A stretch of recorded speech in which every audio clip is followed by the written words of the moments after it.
Nuclear energy is the most dangerous kind of energy that's ever been invented.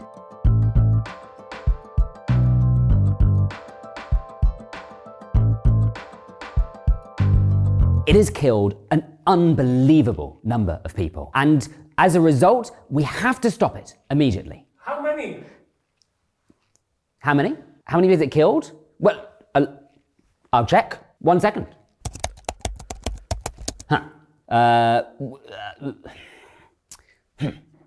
Okay, Chernobyl has killed... Okay, less than 100. Okay, well, Fukushima has killed... Nobody died directly from the disaster. Oh, damn it! Okay, that first bit of the video was a joke, and I love the peace movement, but also we've got to talk seriously about nuclear energy. Because the fact is, pretty much everything the world thinks it knows about nuclear is wrong. Now, why am I bothering to tell you this? Okay, so my name's Joel. I'm an environmental activist. I mean, really, my biggest passion is nature, rewilding, but I'm deadly scared about the climate crisis. I've done everything I can. I've glued myself to things. I've been arrested for gluing myself to things. I've been taken to court for gluing myself to things. I've paid the price, and I still have glue at home. I might do it again. But the fact of the matter is, there is one thing that we really can't do without if we're going to solve the climate crisis, and that is this thing, nuclear energy. Now in this video, I'm going to give you 7 reasons why we need nuclear energy. And I'm going to finish with the one you want to know about the most, and that is how many people it's actually killed. Okay, so here is reason number 1, why nuclear energy is so important. It is 0 carbon. Now today we need a lot of energy, and we need renewable energy massively. But the brilliant thing about nuclear energy is it doesn't produce any carbon whatsoever. Now, you might have seen those cooling towers with stuff coming out the top of it. That's steam, because nuclear energy is actually essentially just steam power. Now, the way that nuclear creates its energy is that it takes a metal rod, essentially, out of uranium as the most common fuel, and it puts water around it in a reactor, which gets hot,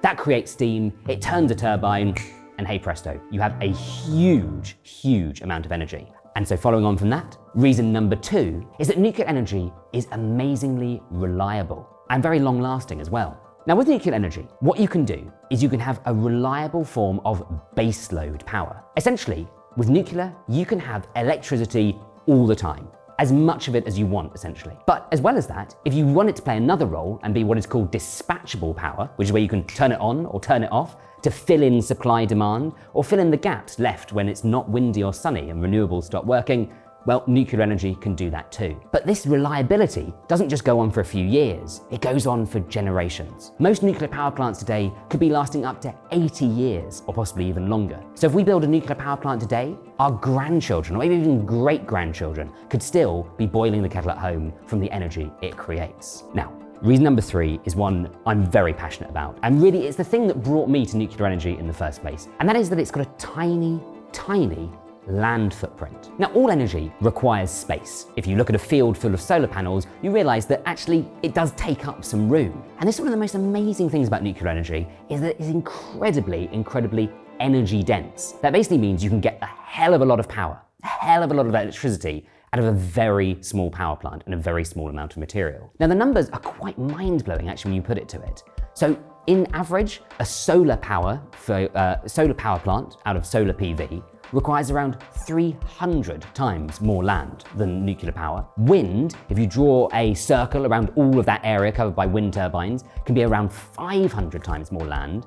And if you take biofuels, one of the most insane forms of energy, that's basically just burning plants to make electricity or make fuel, well, it's going on for thousands, possibly around 15,000 times more land that you would need than a nuclear power plant. And so today, if we do want to restore nature and rewild our landscapes, having nuclear energy in the mix is a fantastic way of freeing up space for that. Now, reason number 4 follows on from the tiny land footprint, and that is that nuclear has a very small amount of materials use. Now, because it's a very small power plant versus all of those, say, wind turbines and solar PV, actually the amount of stuff that we need to mine out of the ground and all the knock-on environmental effects you get from that mining is tiny. The biggest materials throughput use is from solar PV and from hydropower. Solar uses a lot of steel and glass and rare earth metals. Hydropower, well, building a dam, it uses an insane amount of concrete. But with nuclear, a very small amount of uranium can power an entire city. Now, one of the most crazy uses of nuclear energy is to power ships. There is an aircraft carrier in the US Navy that has been running now for 30 years, powering across the globe off a piece of uranium the size of a grapefruit. This is how efficient it is in its uses of materials. Now, following on from this is a more controversial one, and that's reason number 5, nuclear is cheap. Now, this is one of the things you'll hear thrown against nuclear all the time. It's expensive, we can't afford it, we can't do it. It's nonsense. Now, although there is an upfront cost to nuclear, and yes, it does require a lot of money to build your nuclear power plant in the first place, it ends up being an incredibly cheap form of power for 2 big reasons. One, it lasts a really, really long time, and so all of that upfront investment ends up paying off over generations. But secondly, you don't have to pay for backups or other things to fill the gaps, which is what you've got to do with renewable energy. Now look, we need a lot of wind and we need a lot of solar, but we have to be honest about what they also need. If you want wind and solar, you've got to plan for when the wind isn't blowing and the sun isn't shining. And the current plan for that is to have batteries so that we can store that power, or interconnectors so that we can link up, say, some wind turbines in Germany with some people in Spain. And so if it's not windy in one place, it will hopefully be windy or sunny somewhere else, and it can balance out. But all of that comes with an extra cost. And so generally, for every $1 that we spend on a nuclear power plant, we've got to spend $3 on renewables to pay for those extra backups or those extra interconnectors as well. And now we get to the more controversial ones. 2 final things that people are constantly throwing against nuclear that they've got completely, insanely wrong.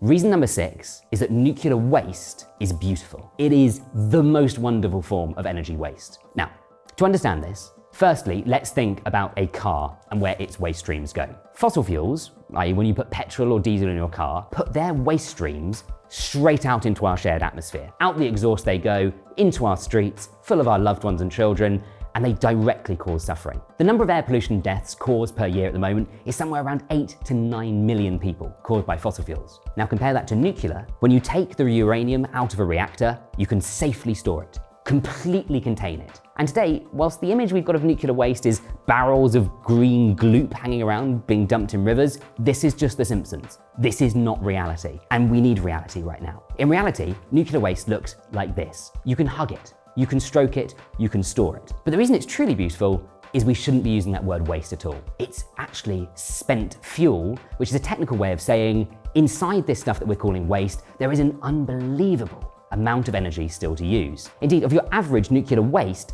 96% of the energy has not been used. And this leads to a really awesome calculation. It's estimated that, to take the UK as an example, all of the nuclear waste it's got hanging around, all of the spent fuel, could be put back into more advanced forms of nuclear reactors, unlock the energy, and could unlock 500 years worth of the UK's entire electricity demand. 500 years could be unlocked from what we're calling waste. So this stuff is awesome. It needs to be used, and it could be powering our entire futures. And thank you so much for watching this far, because we finally got to the bit that everyone wants to know about. Is nuclear dangerous? Well, no, because reason number 7 why we need to include nuclear in our way of saving the climate is that nuclear energy is one of the safest energy sources ever discovered. In fact, it's so safe that it's killed, per unit of energy it creates, less people than wind turbines. Yes, it's madness, it's bonkers. But ultimately what this comes down to is the fact that nuclear energy has been mired in misinformation, and that misinformation is just as unreliable as anti-vaxxer information, or anti-5G, or any of these conspiracy theories around there. And this is why it's so good that you've watched the video to this point, and it's so good that hopefully you'll be able to go out there and address this misinformation, because misinformation costs lives. And in this circumstance, when it comes to the climate crisis, we can't afford that anymore. So let's take this nuclear energy, let's put away the misinformation, and let's solve the climate crisis.